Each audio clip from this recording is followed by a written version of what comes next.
اللهم صل على سيدنا ومولانا محمد صاحب التاج والمعراج والبراق والعلم، دافع البلاء والوباء والقحط والمرض والألم، اسمه مكتوب مرفوع مشفوع منقوش في اللوح والقلم، سيد العرب والعجم، جسمه مقدس معطر مطهر منور في البيت والحرم، شمس الضحى بدر الدجى صدر العلا نور الهدى كهف الورى مصباح الظلم، جميل الشيم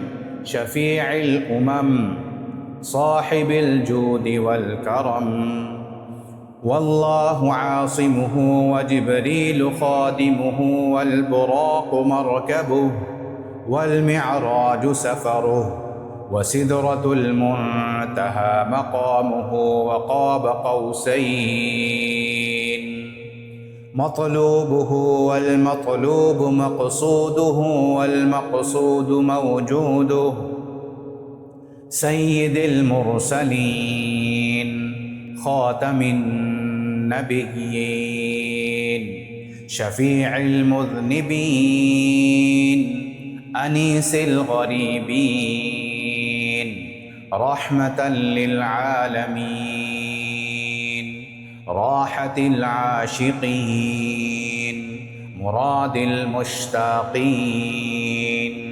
شمس العارفين سراج السالكين مصباح المقربين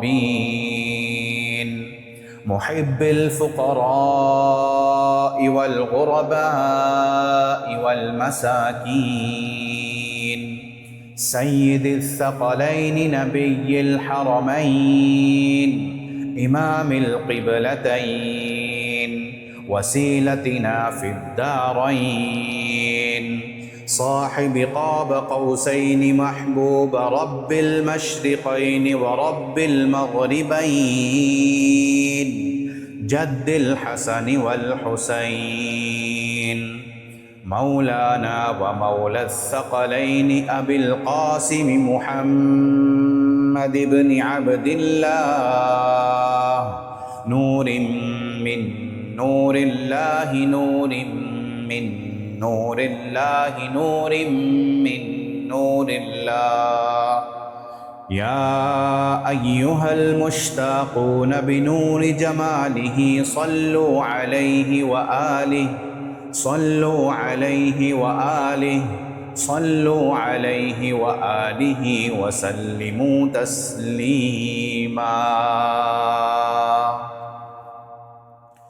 الصلاة والسلام عليك يا سيدي يا رسول الله وعلى آلك وأصحابك يا سيدي يا حبيب الله. الصلاة والسلام عليك يا سيدي يا رسول الله وعلى آلك وأصحابك يا خاتم النبيين.